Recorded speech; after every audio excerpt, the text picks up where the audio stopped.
কেউ যদি 10,000 মানুষের সামনে বয়ান করে আর কেউ যদি 10 জনের সামনে বয়ান করে, মনে রাখতে হবে কোনোটাই সফলতা ব্যর্থতার মাপকাঠি না।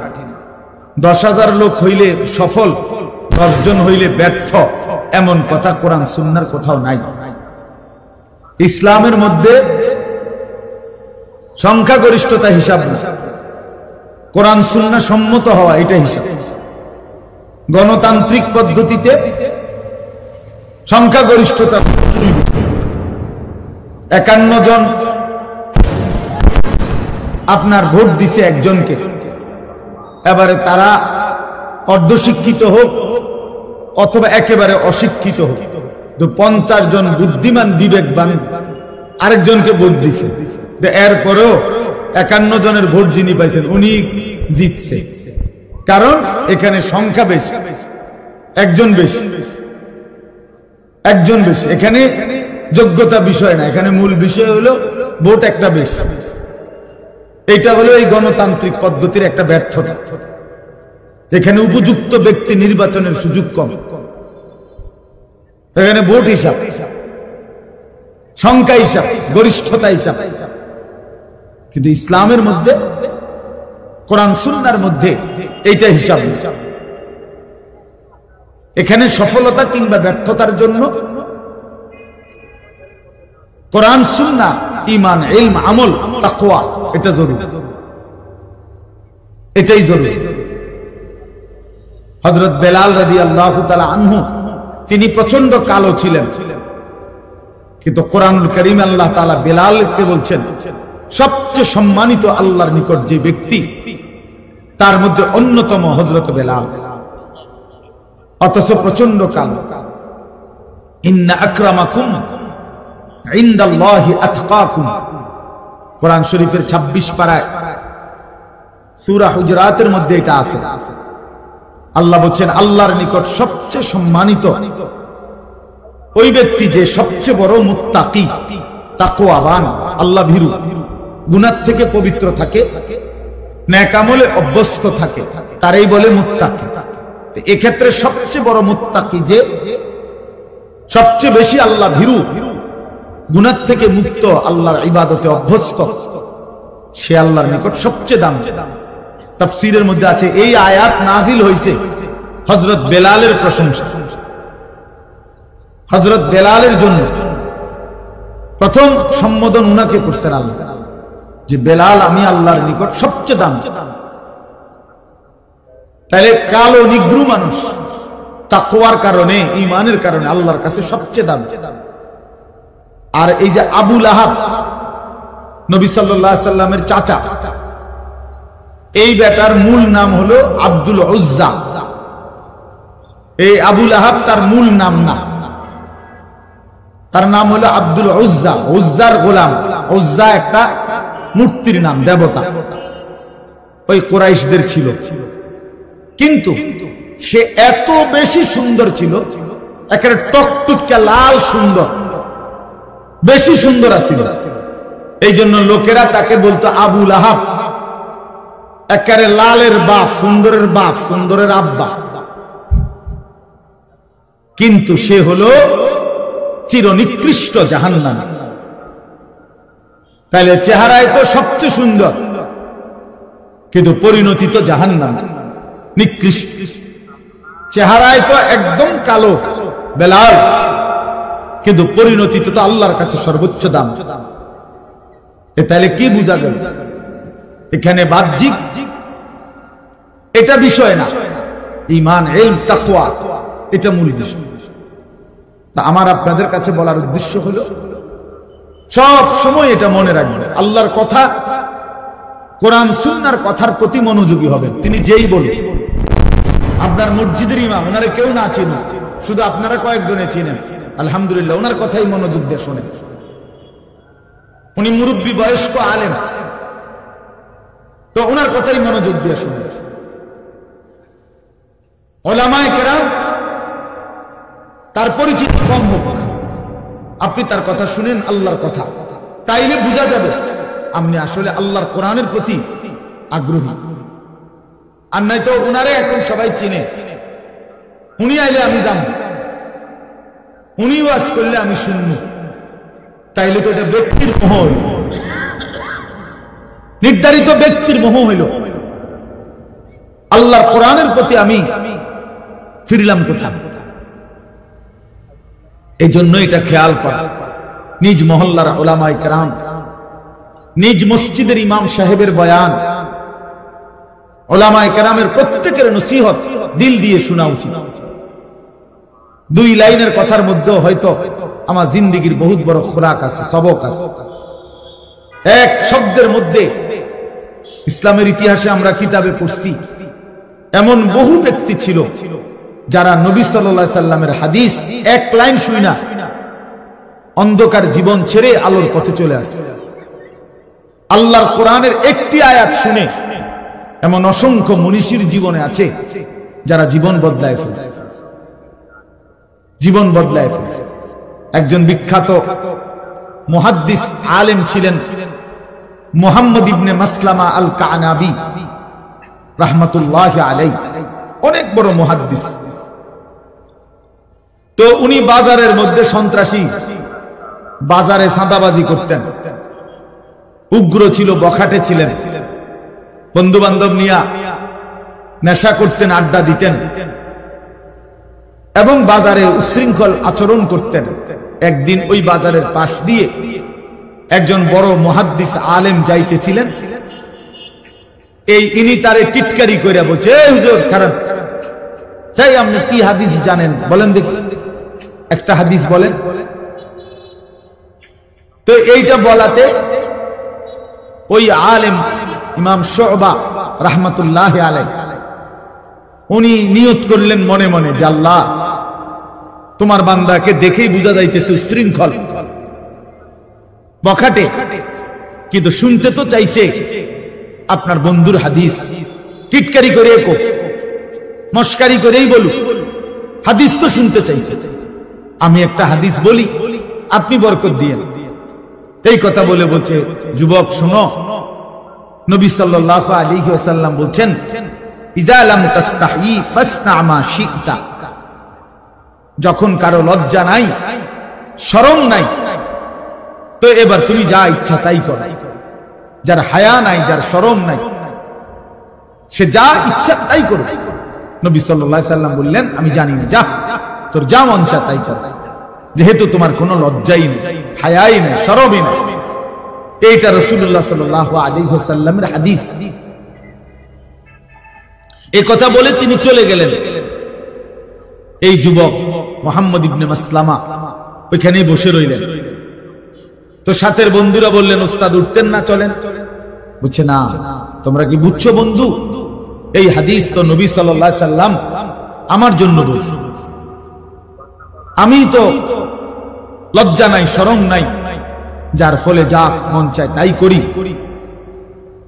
অন্যায় করি, নাফরমানি করি, বখাটেপনা করি, মানুষের উপরে জুলুম করি, জবরদস্তি করি, কাজে আমার কোনো চরিত্র নাই, আমার কোনো হায়া নাই, এজন্যই তো আমি যা ইচ্ছা তাই করি। তো রাসূল সাল্লাল্লাহু আলাইহি সাল্লাম তো এই তিরস্কার আমারে করছেন, যাও ছেড়ে দিলাম অন্ধকার এই রাস্তা। এই এক কথার উপরে পরবর্তীতে উনার কাছে গেছেন ওই ইমাম শুবা, ওই যিনি বলছিল হাদিস, উনার কাছে গিয়ে উনার ছাত্র হয়ে হাদিস শিখে ওই জামানার সর্বশ্রেষ্ঠ মুহাদ্দিস। এই এক কথায় জিন্দেগি বদলে গেছে, এক হাদিস জীবন পাল্টায় গেছে। এই জন্য বাপ, আল্লাহর কথা দিল দিয়ে শুনবেন। নিজ মহল্লার ইমাম সাহেব, উলামায়ে কেরাম প্রত্যেকের কথা দিল দিয়ে শুনবেন। আসরের পরে বলুক সেটাও দামি, জোহরের পরে বলুক এটাও দামি, 20 মিনিট বলুক এটাও দামি, 2 ঘন্টা বলুক এটাও দামি। প্রত্যেকের কথাকেই আল্লাহর কথা যখন বলে দামি মনে করা উচিত, তাইলে বরকত হয় নিজের মধ্যে। আর নাই তো শুধু ব্যক্তি বিশেষের মোহ হইলে এটার মধ্যে জিন্দেগি হয় না। আল্লাহ আমাদেরকে বুঝার তৌফিক দান করেন। মোবাইল যাদের হাতে আছে, দয়া করে এই হাতের মোবাইলটা নিয়ে ব্যস্ত না হইলে ভালো। এইটা নিয়ে আপনি রেকর্ড করলো হাতে ধরা, কাম হইতো না। আপনার জীবনে সদর বদরেই যাবে। এই মোবাইলের ব্যস্ততা এটা দিলের মধ্যে সারাক্ষণ খসখস করে, সারাক্ষণ অন্তরের মধ্যে এই কথাই আসা যাওয়া করে যে মোবাইলে উঠতেছে কিনা, আওয়াজ ক্লিয়ার কিনা, রেকর্ড সুন্দর হচ্ছে কিনা, ইত্যাদি ইত্যাদি। ফলে আর আসলে এই বেচারা নিজের জন্য কিছুই বুঝে না। যেমন আছে অপদার্থ, এমন অপদার্থই থাকে, বদলায় না। এজন্য 1 কোটি মোবাইলের ওয়াজের চাইতেও আল্লাহর কোন বান্দার সরাসরি কথা শোনা 1000 কোটি গুণে বেশি উত্তম। এটাই সর্বযুগে পরীক্ষিত কথা, এটা তাজরিবা, অভিজ্ঞতা লব্ধ কথা যে জিন্দেগি বদলা সরাসরি সোহবতে, সরাসরি সান্নিধ্যে হক্কানি রব্বানি মুত্তাকি উলামায়ে কেরাম, কোন আল্লাহওয়ালা কাছাকাছি সান্নিধ্যের বরকতে, তার নৈকট্য সংস্পর্শের বরকতে মানুষের জিন্দেগি বদলে। এই জন্য প্রিয় ভাই, এই যারা যে কয়েকজনের হাতে মোবাইল, এগুলা নামায় ফেলায়, এমনি শুনেন, অল্প একটু কথা এমনি শুনলে বরকত হবে। আল্লাহ আমাদেরকে তৌফিক দান করেন। কোরআনুল কারীমের 30 নম্বর পারা, 83 নম্বর সূরা, এনে এসে বসেন, লাল রুমালওয়ালা এখানে এসে বসেন। আচ্ছা, আপনার সুবিধা মনে হইলে আপনি বহুত বড় বুজুর্গ নিচে বইয়া গেছে, আল্লাহ কবুল করেন। 83 নম্বর সূরা কোরআনুল কারীমের 30 নম্বর পারা। সূরাটার নাম হলো তাতফিফ, মুতাফফিফিন, তাতফিফ এই সূরার নাম। 83 নম্বর সূরা, 30 নম্বর পারা। আমি এই সূরার 5টা আয়াত আপনাদের সামনে তেলাওয়াত করেছি। 22, 23, 24, 25, 26, 5টা আয়াত। মোট সূরার মধ্যে 36টা আয়াত, ছোট সূরা। এই সূরার মাঝখান থেকে এই 5টি আয়াত তেলাওয়াত করেছি। ইনশাআল্লাহ আর অল্প একটু সময়ে আমরা এই 5টি আয়াত এবং প্রাসঙ্গিক সামান্য কিছু কথা আরজ করতে চাই। আল্লাহ তাআলা আমাদেরকে তৌফিক দান করেন। প্রথম কথা হলো, সূরাটার নাম হলো তাতফিফ। এই শব্দটা বুঝছেন কিনা আগে কোন? তাতফিফ বলেন তো। ত 2 বার আর কি, ত আকার তা, ত, তাতফিফ। বড় ফ, ফল লিখতে যেই ফ, ফ দীর্ঘিকার ফি, ফ, তাতফিফ। একটা কারণ আছে কেন এতটা ভাঙ্গা বলি, এটা একটা গুরুত্বপূর্ণ শব্দ এটা কোরআনে। এই তাতফিফ অর্থ হলো ওজনে কম দেওয়া। আরেকটু ব্যাপক অর্থ হইল কোন প্রাপককে তার প্রাপ্য কম দেওয়া। গ্রাহক প্রাপক, যিনি আমার কাছে কিছু পাবে, তাকে আমি যখন দিচ্ছি তখন কমায় দেওয়া, ঠকায় দেওয়া, এটাকে বলা হয় তাতফিফ। এই লোককে বলা হয় মুতাফফিফ, যে ঠকায়, কম দেয়। কোরআনুল কারীমের এই সূরার মধ্যে আল্লাহ তাআলা এই কথা স্পষ্ট প্রথম আয়াতে বলছেন, ওয়াইলুল লিল মুতাফফিফিন। এই প্রাপককে তার প্রাপ্য যে কম দেয়, ঠকায়, ওজনে কম দেয়, পরিমাপে কম দেয়, আল্লাহ বলেন তার জন্য জাহান্নাম, তার জন্য জাহান্নাম। আল্লাযীনা ইযা তালু আলান নাসি ইস্তাউফুন। আল্লাহ ব্যাখ্যা করে দিতেছে এই তাতফিফ বলতে কি, আল্লাহ নিজেই বুঝাই দিচ্ছে যে এরা হচ্ছে সেই মানুষ যারা নিজেরা যখন নেয় পূর্ণ নেয়, ওয়া ইযা কালুহুম আও ওয়াজানুহুম ইউখসিরুন। কিন্তু অন্যকে যখন মাইপা দেয়, অন্যকে যখন দেয় তখন কমায় দেয়। নিজে নিলে পূর্ণ নেয়, নিজে নিলে 60টাতেই সবসময় হালিম, অন্যরে দিলে মাঝে মাঝে 3টাতেও একালি। ধরা পড়লে বলে ভাই বেখেয়াল হয়ে গেছে, ভুল হয়ে গেছে। আমাদের গ্রাম অঞ্চলে বলে যে যদি বলেন বেখেয়ালে ফাঁসটা হয় না, না এত পাগল না, এত বেখেয়াল না, বুঝেন না? পাগল হইলেও এত পাগল না যে পাঁচটায় একালি গণব, না না তিনটায় গণন যায়, কিন্তু কি হয় না পাঁচটায় গণে। তার মানে আসলে মূলত বেখেয়াল না, বরং ইচ্ছাকৃত ভাবেই কি করছিল, একটা কম দিছিল। এই মুতাফফিফ ওজনে কম দিল। ইসলামের ইতিহাসে আপনারা এই কথাগুলো মনোযোগ দিয়ে শুনলে আমারও ভালো হবে, আপনাদেরও ভালো হবে। ইসলামের ইতিহাসে আল্লাহ তাআলা কতগুলো জাতিকে পৃথিবীর ইতিহাসে চূড়ান্ত আযাব দিয়ে একেবারে পুরা কওম, পুরা জাতি ধ্বংস করে দিয়েছে। অবাধ্য জাতি পৃথিবীর ইতিহাসে এরকম উল্লেখযোগ্য কিছু জাতি আছে, কোরআন শরীফে আছে। বিশেষ করে যেমন নূহ আলাইহিস সালামের কওম, যাদেরকে আল্লাহ তাআলা পানিতে ডুবাইয়া একবারে পুরা কওম শেষ করে দিয়েছে। হযরত হুদ আলাইহিস সালামের কওম, কওমে আদ, এদেরকে আল্লাহ তাআলা ঝড়ো বাতাস দিয়ে পুরা জাতিকে ধ্বংস করে দিয়েছে। হযরত লূত আলাইহিস সালামের কওম, সম্প্রদায়, এদেরকে আল্লাহ তাআলা জমিন উল্টায়া জিন্দা মাটির নিচে, সাতবক জমিনের নিচে ফেলে আশ্রয়া শেষ করে দিয়েছে পুরা জাতি। হযরত সালেহ আলাইহিস সালাম কওমে সামুদ, আল্লাহ তাআলা এদেরকে, এই নবীর জাতিকে ফেরেশতার বিকট চিৎকার দিয়ে, মানে একজন ফেরেশতা ফজরের ওয়াক্তে আসছে ওই কওমের উপরে, এসে একটা চিৎকার মারছে। যে বেনামাজি তার কথা না, সে কোনো আলোচ্য বিষয় না। বেনামাজি যারা নামাজ পড়ে না, ওই কোনো মানুষ না, ওরে কোনো কেউ গণা তো ধরে না, কোরআনের দৃষ্টিতে ওই কোনো মানুষ না। রাসূলুল্লাহ সাল্লাল্লাহু আলাইহি সাল্লামের হাদিসের দৃষ্টিতে যার কপালে সেজদা নাই, ওই কোনো মানুষের বাচ্চা না, ওই জানোয়ার। এই জন্য ওরে কোনো হিসাব ধরে লাভ নেই। বেনামাজি ওই কোনো গণার মানুষ না। এই জন্য কোরআন শরীফে আছে, আল্লাহ বলছে ফজরের নামাজে আমার ফেরেশতা এবং আমার ঈমানদার বান্দাদের সমাবেশ হয়। তার মানে বেনামাজিকে আল্লাহ তাআলা বান্দাই গণার ধরে না। দূর তুই পাগল, ফালতু কোথাকার বেটা, তুই 800 ভাত খাইতি, ভাত খাবে না। 800 দুনিয়ায় ঘুম যাইতি, যা ঘুম যা বেটা নাফরমান। 800 পেশাব পায়খানা ধরলে পেশাব পায়খানা করবি, খাইবি, ঘুমাইবি, যৌন চাহিদা পূরণ করবা, খালাস, এরই নাম জিন্দেগি। এ তো জানোয়ারের জিন্দেগি।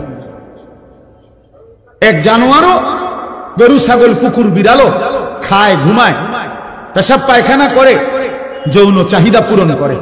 এই জন্য গরু, ছাগল, কুকুর, বিড়ালেরও বাচ্চা কাচ্চা হয়, হয় না? তাহলে বোঝা গেল তারও যৌন চাহিদা কি হয়, পূরণ।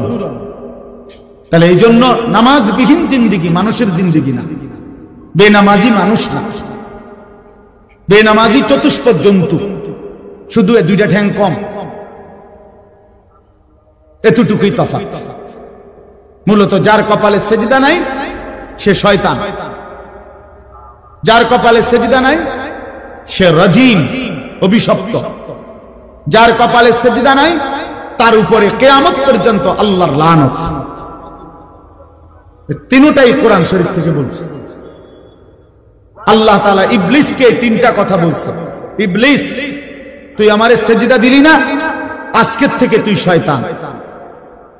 এর আগে ইবলিসকে শয়তান বলতো না, এর আগে ইবলিস শয়তান ছিল না, সে মুআল্লিমুল মালায়েকা ছিল, ফেরেশতাদের শিক্ষক। যেদিন থেকে সেজদা দেয় নাই সেদিন থেকে শয়তান। আল্লাহ বলছে ফাখরুজ ফা ইন্নাকা রাজিম। ইবলিস, তুই আমারে সেজদা দিলি না, বের হ, তুই অভিশপ্ত, রাজিম। আউযু বিল্লাহি মিনাশ শাইতানির রাজিম। এ আল্লাহ বলছে যেদিন সেজদা দেয় নাই সেদিন থেকে আল্লাহ বলছে তুমি আজকের থেকে ফা ইন্নাকা রাজিম, তুমি অভিশপ্ত। আল্লাহ বলছে ওয়া ইন্না আলাইকাল লানাতা ইলা ইয়াউমিদ্দিন।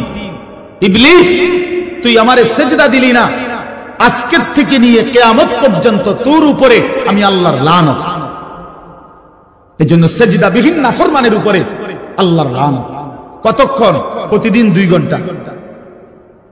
কথা বলেন না? 24 ঘন্টা নাফরমান, তোর উপরে আল্লাহর লানত, তোর খোদার গজব তোর উপরে। ওই নাফরমান সুখ মিলবে না, বাতের থালায় সুখ না, সোফার খাট পালঙে সুখ মিলে না, দালান বিল্ডিং এ সুখ মিলে না, মোবাইলের ওই নর্তকীর ছবি আর নারীর ছবিতে সুখ নাই। কোন নাফরমান আল্লাহর নাফরমানি করে সুখ পায় না। বেঈমান কখনোই সুখ হয় না, কোন সুখ। অতৃপ্ত লোনা জলে তৃষ্ণা মেটে না। যে পানি লবণাক্ত ওই পানিতে কোনোদিন তৃষ্ণা মেটে না। ঠিক ঠিক গুনাহ কোনোদিন তৃপ্তি দেয় না। ওই দুশ্চরিত্র যুবককে জিজ্ঞেস করে দেখেন, কত লক্ষ নারী উলঙ্গ দেখলে তোমার তৃপ্তি হবে? সে বলতে পারবে না। সারা পৃথিবীর নারী ল্যাংটা উলঙ্গ করেও যাকে দেখাইলে তার শখ মিটবে না, সে আরো দেখতে চাইবে। কারণ গুনাহ কি দেয় না? তৃপ্তি। কিন্তু এক নারী হালাল স্ত্রী এক পুরুষের 60 বছর পার হয়ে যায়, এক পুরুষের 70 বছর পার হয়ে যায় একজন পবিত্র স্ত্রী দিয়ে। কারণ হালাল যে। এক গ্লাস পানিতে তৃপ্তি হয়ে যায় তৃষ্ণার্ত। এক সাগর মদ পান করলেও এই মদখোর, নেশাখোর, গাঞ্জাখোর, ফুট্টাখোর, বাবাখোর, এই ডাইলখোর, হারামখোরের তৃপ্তি হয়। এক সাগর মদ যদি খায় এই হারামখোরের কোনো তৃপ্তি নেই। কারণ গুনাহ কি দেয় না? তৃপ্তি। এটা একটা গুরুত্বপূর্ণ মূলনীতি, মনে রাখবেন। লোনা জলে তৃষ্ণা মেটে না। কি কইছি? কম। হ্যাঁ ঠিক। গুনায় কি আসে না? তৃপ্তি আসে। তৃপ্তি আসে। কোন নাফরমান, সুদখোর, এই কিস্তিখোর, হারামখোর এগুলো একটাও সুখে না।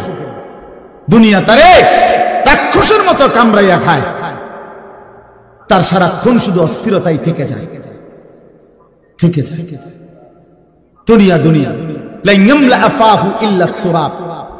আল্লাহ বলে নাফরমানের পেট ভরবে না, মুখ ভরবে না। লা ইয়ামলা আফাহু, তার মুখ ভরবে না, ইল্লা তুরাব, কবরের মাটি মারা পর্যন্ত, কবরের মাটি ফেলা পর্যন্ত তার মুখ ভরবে না। রাসূলুল্লাহ সাল্লাল্লাহু আলাইহি ওয়াসাল্লাম বলেছেন, গুনাহ তৃপ্তি দেয় না, হারাম তৃপ্তি দেয় না। প্রিয় বন্ধু আমার, নওজোয়ান সাথী আমার, এক ভাইও যদি বুঝে থাকো ভাইয়া, তো আমি তুমি একজনের জন্যই মনে করো বললাম, গুনাহ তৃপ্তি দেয় না। সারা রাত অশ্লীল উলঙ্গ ছবি, মোবাইলের এই নাচ গান, এটা কশ্চিন কালেও সুখ দিবেন। বেপর্দা নারী একটাও সুখে নাই। দেখেন পেডিরে জিগান যে আপনি যে সাজলেন, বাইরে হইলেন, কতজন বেড়ে দেখলে আপনি তৃপ্তি হবে? আপনি একটা হিসাব দেন, সে বলতে পারবে না। এজন্য বেহায়া নারী তৃপ্তি পায় না, স্বস্তি পায় না। কোন গুনাহ আমি করি আর আপনি করেন,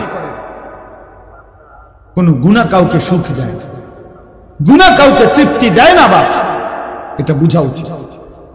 আল্লাহ আমাদেরকে বুঝার তৌফিক দান করেন। তাইলে বুঝাইতে চাইলাম, তাতফিফ, আল্লাহর হক, বান্দার হক, এক্ষেত্রে ঘাটতি করা, এটার জন্য জাহান্নাম। তাহলে নামাজের কথা বলতে গিয়ে বললাম, নামাজ যে পড়ে তার কথা বলছিলাম। বেনামাজি হিসাবে নাই, ওই ফালতুরে কোনো গণাতে ধরে না। কেন ইসলাম তাকে কোনো মানুষে মনে করে না। বেনামাজি ওটা খায় দায়, ঘুমায়। কুলু ওয়া তামাত্তাউ কালিলান ইন্নাকুম মুজরিমুন। আল্লাহ বলে নাফরমান, ঠিক আছে, কিছু সময়ের জন্য দুনিয়া খাও, ভোগ করো, বাকি মনে রাখো তুমি কিন্তু পাপী। কথাবার্তা পরে হবে, ফিডা টাঙ্গাইয়া ফিটমু আমি আল্লাহ। তুমি কি মনে করছো? ফায়াউমা ইদিল্লা ইউআযিবু আযাবাহু আহাদ ওয়ালা ইউসিকু ওয়াতাকাহু আহাদ। কোরআন শরীফে আছে নাফরমান, আল্লাহ বলে নাফরমান মনে রাখিস, হাসরের ময়দানে আমি তোকে যেই আযাব দেব এমন শাস্তি তোর জীবনে কেউ দেয় নাই। এই আয়াতের অর্থ আপনি দেখে নিন। ওয়ালা ইউসিকু ওয়াসাকাহু আহাদ, আল্লাহ বলছে নাফরমান তোকে এমন বাধা বাঁধবে, আমার ফেরেশতারা এমন শক্ত বাধা বেঈমান তোরে দুনিয়ার জীবনে কেউ বাঁধে নাই। তুই আমার কি ভাবছো বান্দা? তুমি আমারে মনে করছো রহমান, রহিম, গফফার, গফুর, এগুলোই শুধু শুনছো না? আমি যে জব্বার, আমি যে কাহ্হার, আমি যে আজিজ, আমি যে যুনতিকাম, এগুলো শুনো নাই?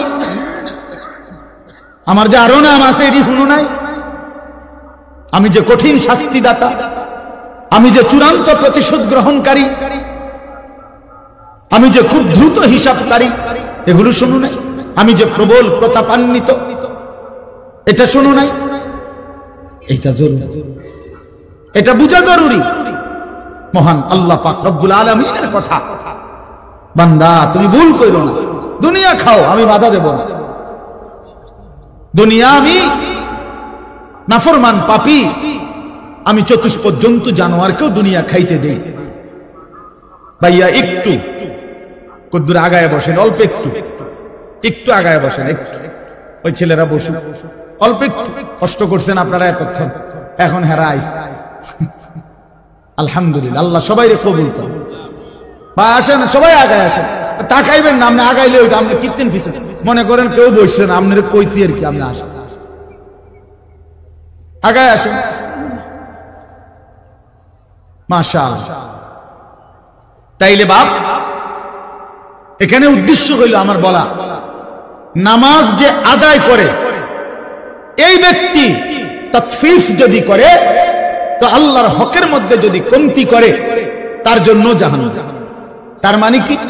তার মানে হলো তাফসীরে স্পষ্ট আছে, নামাজের মধ্যে যা কিছু করতে হয়, নামাজের তিলাওয়াত, নামাজের তাসবিহাত, নামাজের রুকু, নামাজের সেজদা, নামাজের তাশাহুদ, এগুলোর মধ্যে যে কমতি করে, ঘাটতি, তা সেও মুতাফফিফ, তার জন্য জাহান্নাম।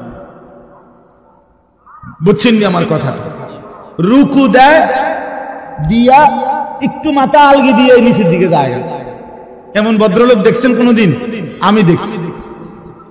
সেজদা দেয় একটা দিয়া মাথাটা একটু আলগি দিয়ে আরেকটা মারে, দুইটা সেজদা। কার লগে বাটফারি করেন? সিটারি? কি ধরনের সেজদা দিলেন?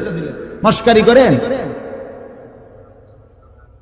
হ্যাঁ, 4 রাকাত সুন্নত পড়ে ফেলছি, মনে 1 মিনিটও লাগছে না।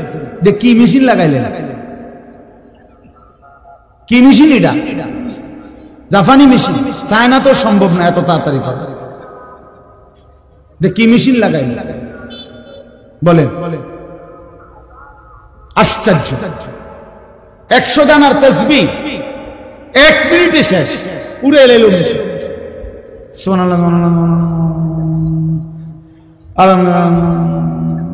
আল্লাহ, কি ফাজলামি এগুলো? এটা মস্কারি না, এটা তামাশা না।